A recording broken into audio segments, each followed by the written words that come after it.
It's not too often the new dirt jump spot opens up in Perth. It's even rarer that it's as unique as this one. The Bayswater BMX and MTB facility is situated under the newly renamed Mooro Beeloo Bridge, formerly known as Redcliffe Bridge, and is in one of the most stunning spots of a dirt jumps that I've ever seen. And what I think is one of its main selling points is that it's totally covered from the rain, being under a bridge. But if you're like me and you don't live in the middle of the city centre, it's hard to know what dirt jump spots are worth checking out. Luckily, I was in the city and thought, great time to go there and have a ride. I went there and had a ride with a few of my friends, and to be honest, I wasn't totally impressed. So for right now, I don't think it's worth going there. Yet.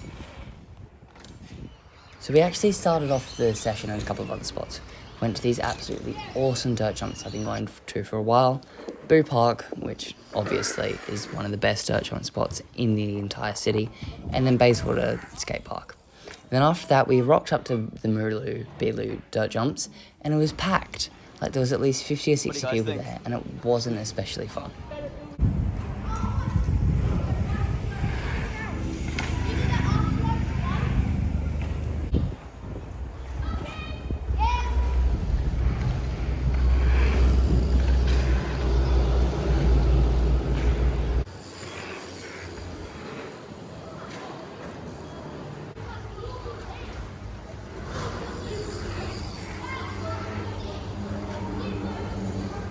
So after a bit of riding, which, by the way, was pretty good, but you definitely need a dirt jump if you want to have the proper amount of fun that you can have here.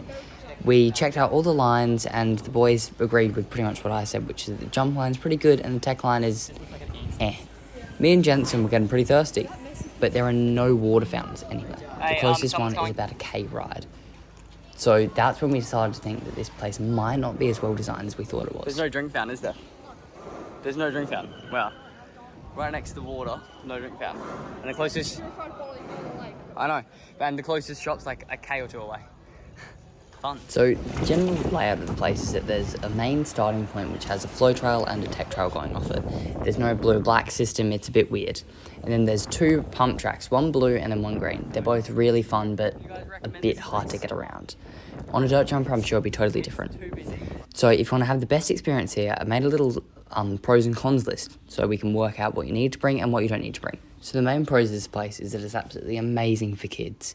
There is plenty of places for them to ride and not get majorly hurt. It's all concrete, but it's totally great.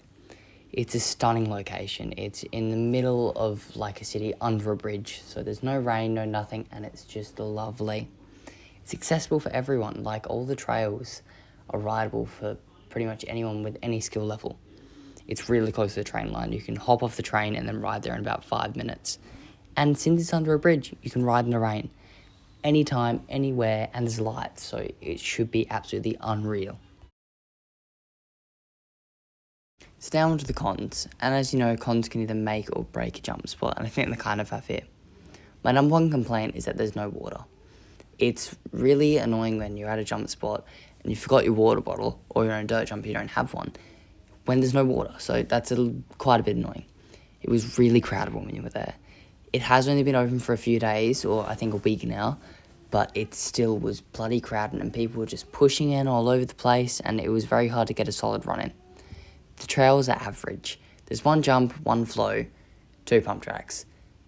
The jump one's good, tech one is weird.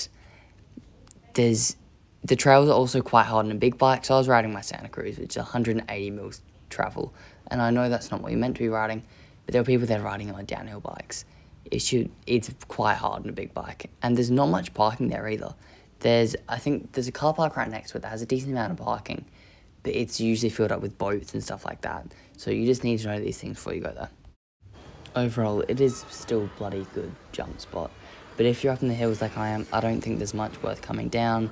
If you are coming down, go to Boo Park, go to Bayswater, go to a couple of other spots, and then come here for a big ride day. It is still really fun, and the main jump line was actually really good. I'll play some clips now of me and my mates riding it, and there'll be a video out next week of the full trip.